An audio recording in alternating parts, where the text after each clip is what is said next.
Mesdames, Messieurs, quels que soient vos grades et qualités, comme on dit au Sénat, qui est sous les feux de l'actualité aujourd'hui, mais puisque vous savez que le Sénat, c'est celui qui gère le Jardin du Luxembourg, nous sommes la mairie du Luxembourg. Donc nous sommes très heureux de vous accueillir ici, dans cette magnifique salle des fêtes de la mairie du 6e arrondissement, pour célébrer 6 femmes exceptionnelles, même si toutes les femmes sont exceptionnelles. Ce soir, nous avons choisi d'honorer, de louer les qualités de 6 femmes.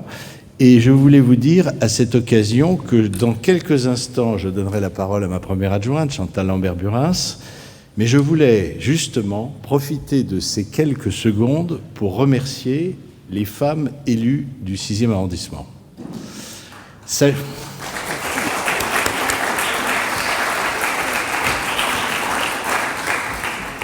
Alors d'abord parce qu'elles sont majoritaires. Pourquoi ? Parce que nous sommes 13, et n'est-ce pas Olivier, n'est-ce pas Claude ? Nous avons 7 femmes et 6 hommes. Donc vous voyez, le pouvoir est presque absolu. Il y a d'ailleurs 5 adjoints et il y a 3 femmes. Chantal, Florence et Ariel, ils sont là. Je remercie Iris Berthomier d'être présente également.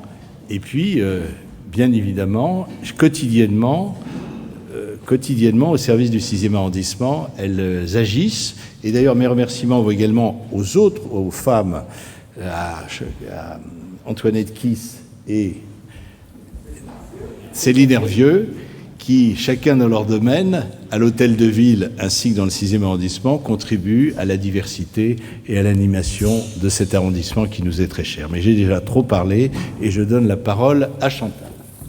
Merci.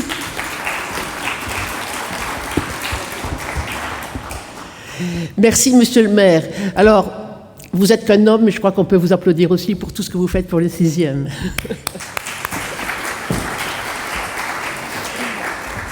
Bon, comme Jean-Pierre Lecoq vous l'a dit, nous sommes réunis ce soir, en cette journée internationale des droits des femmes, pour honorer le parcours de 6 femmes de notre arrondissement, habitantes de notre arrondissement ou qui œuvrent dans notre arrondissement. Alors, leurs noms s'ajoutent à de nombreuses femmes exceptionnelles qui l'ont fréquenté, comme Olympe de Gouges ou Geneviève Antonios de Gaulle, ou d'autres, pour ne pas les citer.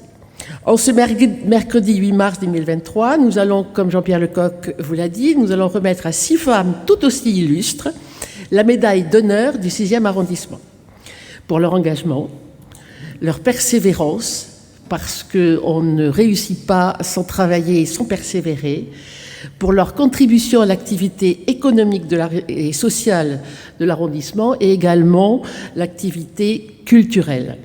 Alors ces 6 femmes vont venir à tour de rôle sur la scène, nous allons leur faire leur hommage et leur remettre leur médaille, et ensuite nous ferons une photo tous ensemble pour sceller cette journée, et nous retournerons nous asseoir pour écouter, pour un intermède musical, un accordéoniste de talent, Véronique Régnier, que je souhaite remercier.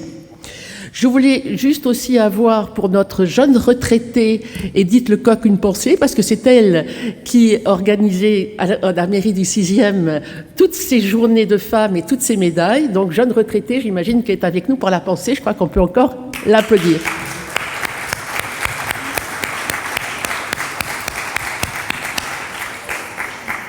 Alors, je vais appeler Monsieur Rib, qui va dire tout le bien qu'il pense de Madame Barbara Chaise-Ribou, et ensuite, lors de la remise des médailles, je pense qu'il va venir vers vous pour vous remettre la médaille, et nous ferons une photo, et chacune des récipiendaires aura sa photo avec la personne qui a fait son éloge. Voilà, à vous.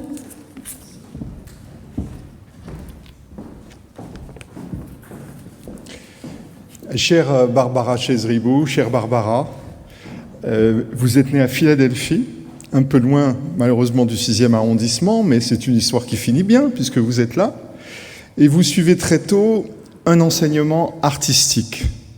Dès l'âge de 16 ans, le très prestigieux musée d'art moderne de New York fait l'acquisition d'une de vos estampes. Et vous poursuivez vos études à l'université prestigieuse de Yale. Et vous êtes la première femme afro-américaine à être diplômée de l'école d'architecture de cette prestigieuse université. Une bourse vous permet de vous envoler alors vers l'Europe.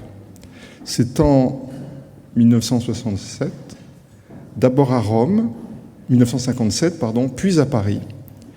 Et vous allez ensuite vous rendre en Égypte, où vous vivez une véritable révélation. Depuis lors, vous allez rechercher sans cesse à atteindre une dimension symbolique, une dimension monumentale et mémorielle que l'on retrouve bien évidemment dans l'art de l'Égypte ancienne et qui va vous inspirer.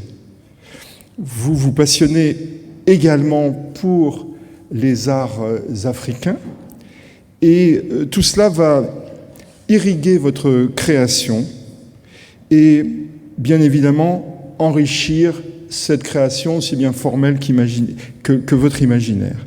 Et en 1961, vous épousez Marc Ribou, qui est photographe à l'agence Magnum, et avec qui vous vous installez en France. Vous l'accompagnerez dans ses voyages et petit à petit, vous allez peaufiner votre style. D'abord avec des sculptures en bronze, formées à partir d'objets trouvés qui représentent des corps hybrides, évoquant des végétaux ou des insectes. Puis vous allez vous diriger progressivement vers l'abstraction, en associant au bronze d'autres matières, comme des cordes de soie ou des laines. Toujours est-il que vos œuvres figurent dans les plus grands musées du monde, dans les plus grands musées américains, bien sûr, de New York ou de Californie ou de Louisiane. Et à Paris, l'Institut Giacometti vous consacre une exposition en 2021. Mais vous êtes également poétesse, vous êtes également auteure, écrivaine. Vous avez publié une dizaine de recueils de poésie, vous avez publié des romans qui reçoivent de nombreux prix littéraires prestigieux. Et je retiendrai surtout votre premier roman, La Virginienne, qui a été publié en 1979 et qui raconte l'histoire extraordinaire qui se passe à Paris entre le président Jefferson et une proche qui avait l'originalité ou le malheur d'avoir été esclave, Sally Hemings. C'est une histoire très inspirante qui marque votre œuvre, une œuvre littéraire qui est à la hauteur de votre œuvre artistique et qui vous vaut la reconnaissance. Cette œuvre littéraire, c'est une autre manière de vous raconter, de raconter l'histoire de vos ancêtres, raconter l'histoire aussi des Afro-Américains et plus généralement le destin de figures en lutte pour votre liberté et pour la leur. Ça fait donc plus de 40 ans que vous habitez le 6e et c'est une vraie fierté de vous avoir aujourd'hui parmi nous. Tout ceci pour vous dire que nous sommes extrêmement fiers et très heureux, chère Barbara Chase-Ribou, de vous remettre aujourd'hui la médaille d'honneur du 6e arrondissement.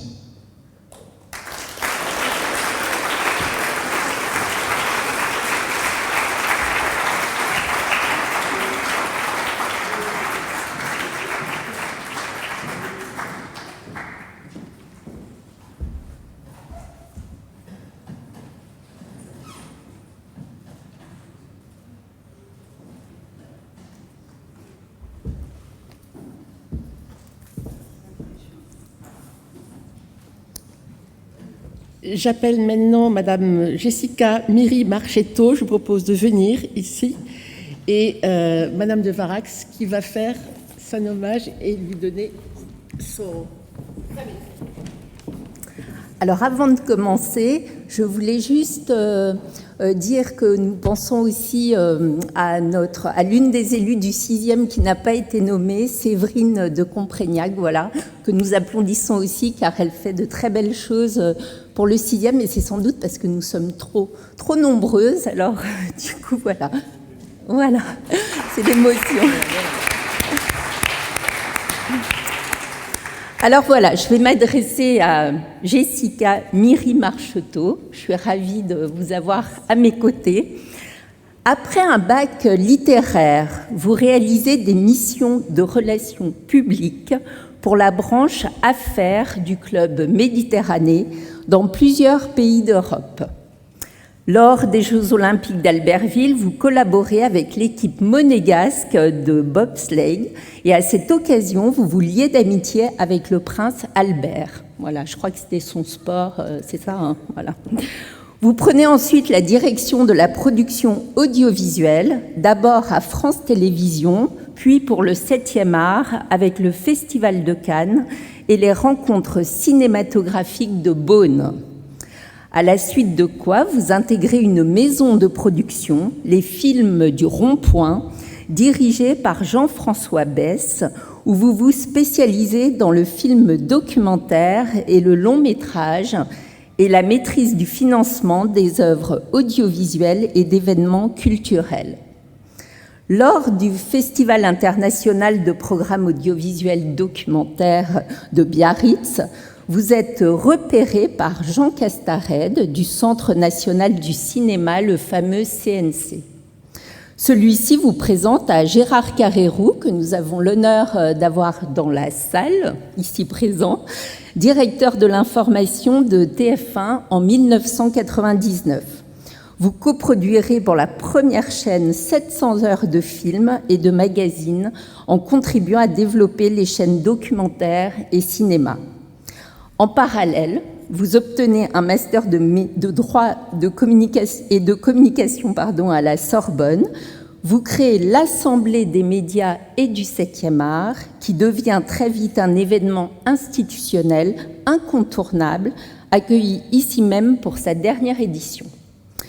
Vous êtes marié à Nicolas Marcheteau, ici présent aussi, avec qui vous avez un fils, Adrien, qui doit être là, je pense, né en 2006. Là encore, vous vous investissez pleinement, notamment auprès d'associations de parents d'élèves. Alors d'abord à l'école Madame, que nous connaissons tous, puis au collège Montaigne, où vous devenez présidente de la PEP, avec un vrai combat pour la section des enfants des classes Ulysse, et c'est un beau combat, et en faisant bénéficier votre carnet d'adresses à celles et ceux qui recherchent un stage ou un premier emploi.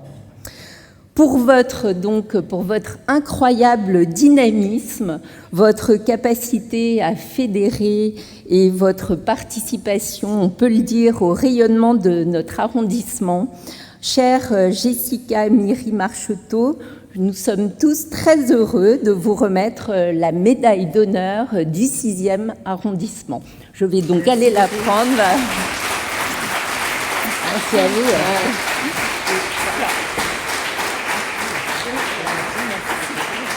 Merci beaucoup. Je tiens à remercier le maire et dire que cet endroit est magique pour moi parce que c'est en face de l'église Saint-Sulpice. Et à chaque fois que je sors de la messe, je pense à vous, monsieur le maire, et à toute votre équipe extraordinaire. Et je voulais vraiment remercier les personnes qui sont là, qui sont très précieuses pour moi, qui ont contribué à ce rayonnement du 6e à travers les enfants. Je voudrais vraiment les féliciter. Elles se reconnaîtront, Delphine Giron, Marie-Caroline Martel, et bien sûr d'autres personnes de la culture, comme monsieur Jean Labitte qui est là, monsieur Carrérou qui a fait toute ma carrière et pour lequel j'ai la plus grande estime. Bien sûr, ma famille qui est exceptionnelle. Je tiens vraiment à vous remercier. Je suis extrêmement touchée par mes amis qui sont présents et de cette reconnaissance qui me touche particulièrement. Merci.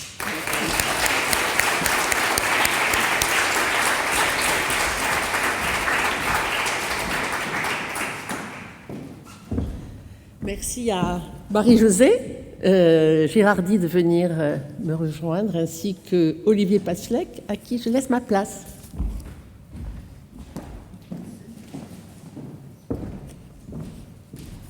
Merci Chantal. Chère Marie-Josée, notre amie Marie-Josée nous vient d'une belle ville du sud de la France, dans les Alpes-Maritimes, c'est Nice.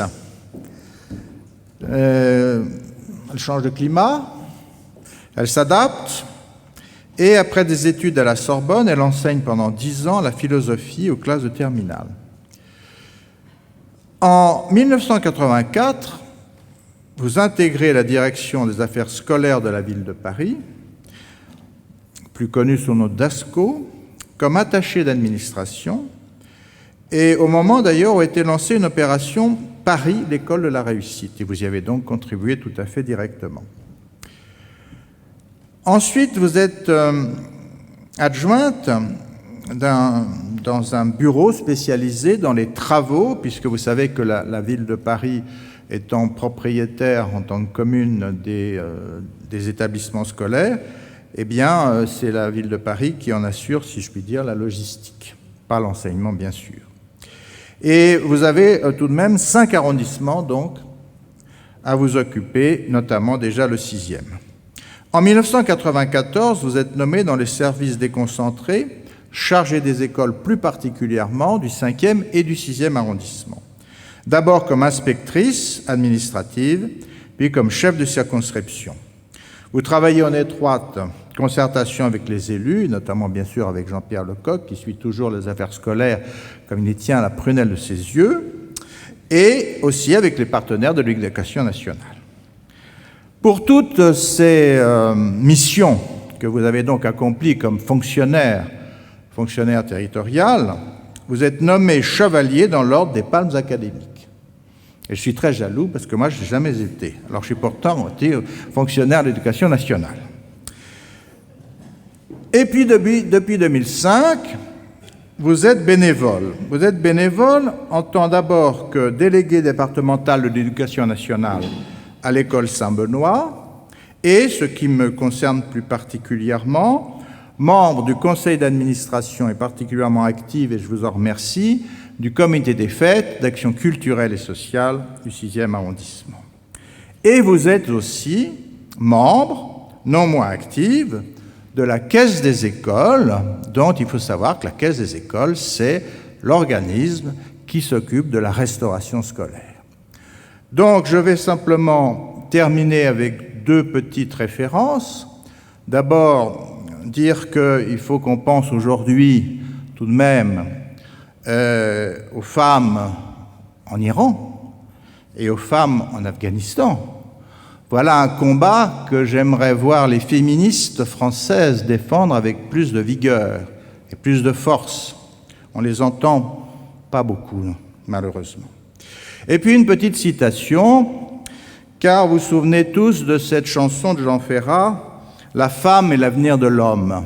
Et il attribue, c'est juste, cette citation à Aragon. Sauf que il a inversé, en fait, la vraie citation et le poème d'Aragon, dont je vais vous lire les 3 vers. En fait, Aragon disait « L'avenir de l'homme est la femme. Elle est la couleur de son âme. Et sans elle, il n'est qu'un blasphème. » C'était tout de même beau. Chère Marie-Josée, je vais te remettre la médaille.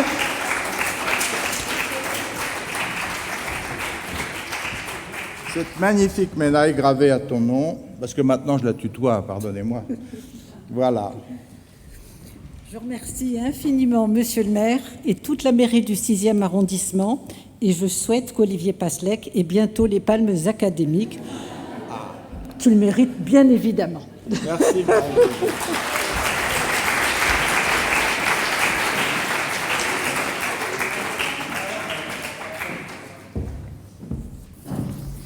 Je reviens au pupitre, mais cette fois-ci, je ne le quitte pas. Et je demande à Delphine Piard de venir me rejoindre. Delphine, chère Delphine, vous êtes une artiste aux multiples facettes. On ne compte plus les cordes à votre arc. Artiste peintre, galeriste et metteur en scène de théâtre. Pourtant, les mauvaises langues disent que de votre enfance ne fut pas très studieuse, mais c'est vraiment des mauvaises langues. Mais vous adoriez déjà mettre en scène votre quotidien. Vous aimiez faire travailler votre imaginaire, donc on disait que vous aviez souvent la tête dans les étoiles, et vous aimiez raconter des histoires pour faire vivre vos poupées. Déjà, vous les mettiez en scène. sous le regard perplexe de votre grand frère. Je ne sais pas s'il est là, mais il doit être encore beaucoup moins perplexe. Vous débutez très jeune les cours de théâtre et vous peignez dès que vous en avez l'occasion. Une chose est sûre, vous êtes né artiste. Après des études de lettres, que vous jugez un peu trop longues à votre goût, vous entrez au cours Florent. 3 ans plus tard, vous en sortez avec un projet primé pour la mise en scène, un spectacle subversif de Rodrigo Garcia que vous emmenez au Festival d'Avignon. Votre rêve de devenir comédienne évolue. Ce que vous préférez finalement, c'est la direction d'acteur. La scénographie, les mots de l'auteur. En vous armant de passion et de pugnacité, vous n'arrêtez pas d'y croire et de travailler. Récemment, on a pu assister à votre spectacle Arsène Lupin au Lucernaire, ou, en ce moment, Le manteau de Janice au Petit Montparnasse. Et bientôt, une pièce sur Mata Hari qui sera représentée au Festival d'Avignon. Cela ne fait pas de l'ombre à votre seconde passion, l'art contemporain. Vous continuez à peindre et vous décidez, il y a 4 ans, avec votre ami d'enfance, d'ouvrir une galerie d'art contemporain baptisée Ida Médicis. Une très jolie galerie que je propose d'aller voir au 9 de la rue de Médicis, où vous avez un artiste que vous produisiez, je crois, le 15 mars, Monsieur Pujol, c'est ça. Vous y accueillez des artistes émergents et internationaux que vous sélectionnez avec une vraie expertise. Tout ce qui est exposé chez vous est absolument magnifique. Cette nouvelle aventure est un défi aussi vertigineux qu'une source d'épanouissement encore pour vous.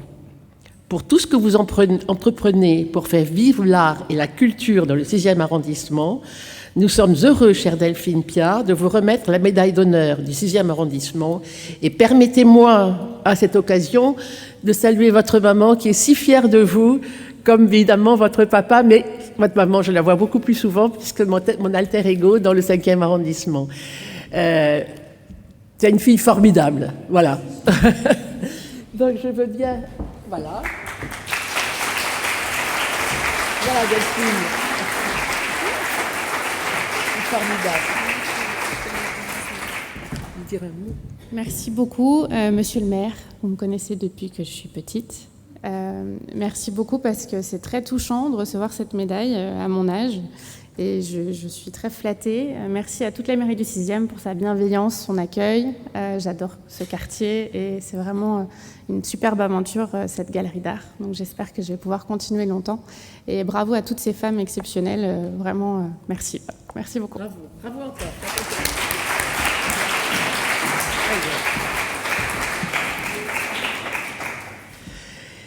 Madame Jamal Seikalis, si vous voulez bien venir nous rejoindre, et j'appelle Madame Iris Berthommier. Pardon. Bravo.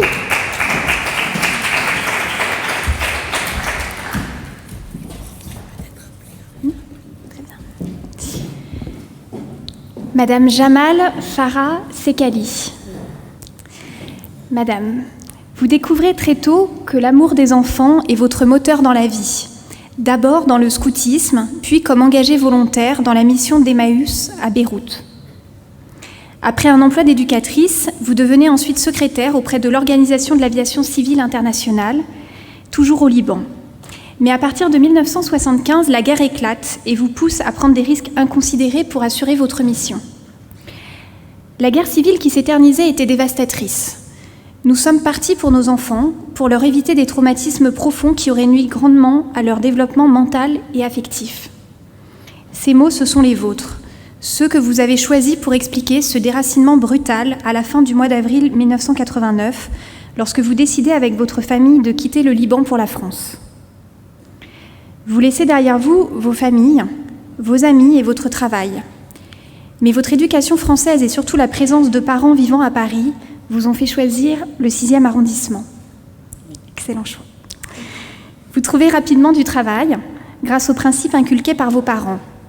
Intégrité, sens du devoir, amour du travail bien fait.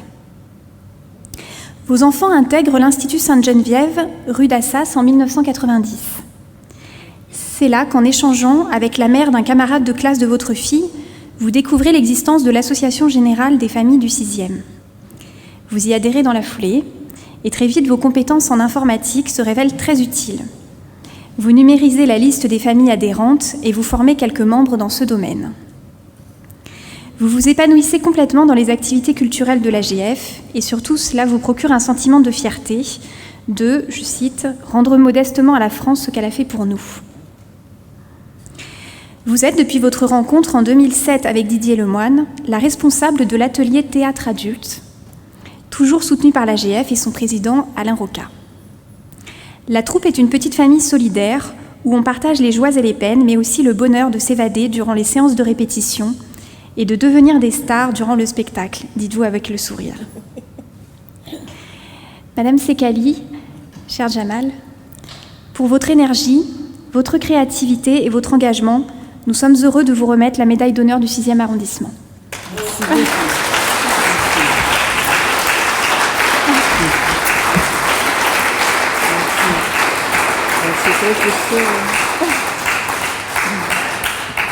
J'ai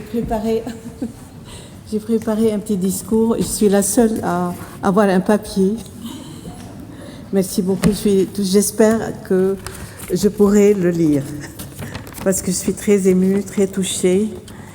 Et donc voilà, c'est avec une immense joie, chargée d'émotions, que j'adresse mes plus chaleureux remerciements à Monsieur Jean-Pierre Lecoq, maire du 6e, ce bel arrondissement où se côtoient, où l'on côtoie l'histoire, la philosophie, la science, l'art et la poésie. Merci, Monsieur Lecoq, de m'avoir décerné cette médaille qui m'honore comme elle va honorer toute ma famille. Merci, Monsieur Alain Roca, notre cher président à l'AGF 6e, d'avoir mis en valeur mon engagement au sein de l'association pour que je mérite cette belle distinction. Je saisis cette occasion pour exprimer toute mon admiration du travail accompli par votre équipe sous votre égide pour gérer et soutenir les activités de notre association. Sans oublier Valérie et Florence, que je viens de connaître, du service de l'événementiel de la mairie, que je voudrais remercier pour son amabilité et la bonne organisation de cette cérémonie. Permettez-moi, Monsieur Lecoq, de partager cette médaille d'honneur dont je suis très fière avec mon cher époux Sami. Je voudrais la dédier à mes chers et regrettés parents et beaux-parents, car grâce à eux, nous avons vécu et aimé la France très tôt dans nos foyers, avant même que l'école ne nous nourrisse de son immense culture. Ce sont eux qui nous ont transmis les valeurs essentielles et montré le bon exemple. Aujourd'hui, avec cette distinction honorifique que je reçois, je leur suis particulièrement redevable et heureuse d'avoir pu, à notre tour, transmettre ces bons principes à nos 2 enfants ici présents, qui sont toute notre fierté. Un jour peut-être, cette médaille d'honneur se rangera timidement dans le joli coffret aux côtés de la médaille d'argent de la ville de Paris et de l'insigne de l'Ordre national du mérite décerné à mon beau-père, le docteur Sami Sekali. Ce soir, pour témoigner de ma gratitude, je m'engage devant vous à persévérer avec plus de créativité et d'enthousiasme dans l'exercice de mes activités au sein de l'AGF, afin de rester digne de votre confiance et conserver le mérite de cette médaille d'honneur, pourvu que Dieu me prête vie, comme dirait La Fontaine un peu. Je vous remercie. Merci. Merci.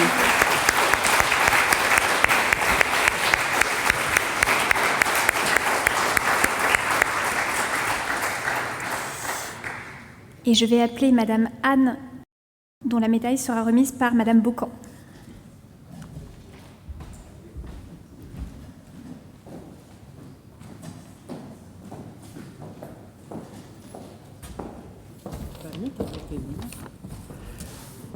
Bon, moi, je voudrais aussi remercier Valérie pour l'organisation de cette soirée, parce que je pense qu'on vous doit beaucoup et que c'est, jusqu'à présent, c'est parfait. Et Florence, mais bon. Chère Anne, on se connaît depuis, on se disait 23 ans, mais en fait c'est peut-être plus. Donc nos enfants étaient en classe ensemble, étaient même en crèche ensemble. Donc pour moi c'est un honneur d'avoir à vous remettre cette médaille. Donc chère Anne, il n'y a pas qu'une vie dans la vie et votre parcours en est la formidable démonstration. À la suite d'études d'ingénieur, vous exercez dans le domaine du conseil avant de vous reconvertir dans le management des métiers de la mode et du luxe pour vous épanouir pendant 10 ans au sein de la maison Cartier. C'est sans doute dans cet univers de la mode qu'il vous vient à l'esprit de suivre une formation de styliste qui vous conduira à créer en 2003 avec votre sœur Camille une marque de vêtements pour enfants Maripuce. D'abord en vente à domicile, c'est là où toutes les petites filles du quartier étaient habillées. Mais vous ouvrez ensuite rapidement une boutique rue Bréa en 2009 et finalement vous vous installez au 60 rue du Cherche-Midi. Après avoir habillé les enfants du quartier comme ceux du monde entier grâce à la vente en ligne, vous décidez de vendre la marque en 2020 et de suivre une formation de médiatrice qui vous permet de vous investir au sein de du centre de médiation et de la formation de la médiation. L'engagement associatif est important dans votre vie et une part de votre temps est consacrée au bénévolat, en plus de votre vie professionnelle bien remplie. Tournez résolument vers les autres, vous avez été chef du groupe de scouts unitaires de France pendant 4 ans à la paroisse Saint-Sulpice, puis vous avez participé au lancement du groupe des scouts unitaires de France de Notre-Dame-des-Champs pendant 3 ans. Avec votre mari Christophe, ici présent, vous êtes très investi dans le centre de distribution alimentaire du 6e qui vient en aide aux personnes plongées dans la précarité depuis le premier confinement. Dans le même esprit, vous vous engagez dans l'organisation de petits déjeuners solidaires auprès des personnes à la rue, 4 fois par semaine à la paroisse Notre-Dame-des-Champs. Et enfin, dernièrement, vous avez participé au lancement du jardin partagé du square Ozanam. Vous habitez le 6e, je vois Gabriel qui rit, mais t'es fière, alors ça va. Vous habitez le 6e depuis 32 ans, avec votre mari et vos 3 enfants. En famille, vous pratiquez la randonnée et le tennis. Pour votre parcours et vos nombreux engagements, nous sommes et je suis très heureuse de vous remettre la médaille d'honneur de la mairie du 6e arrondissement.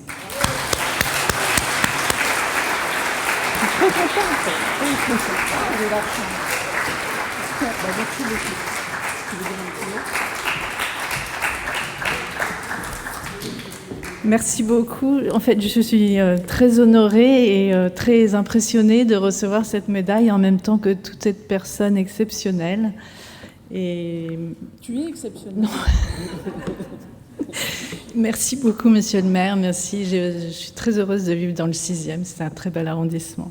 Merci.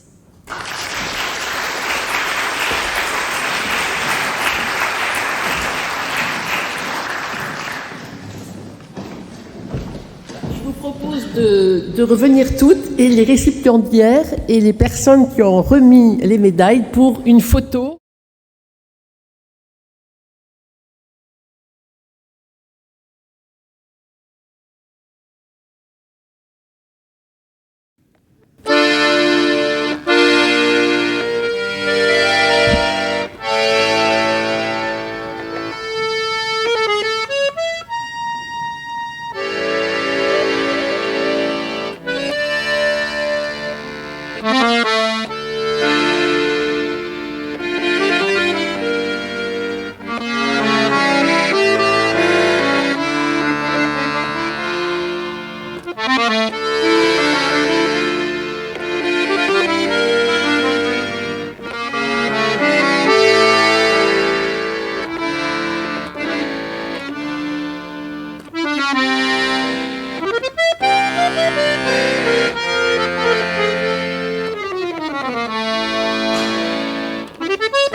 C'est joli môme. La fête des femmes, on est toutes des jolies mômes.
Je crois qu'on peut lui faire un tonnerre d'applaudissements. Bravo, merci infiniment Véronique Régnier de nous avoir fait cet intermède.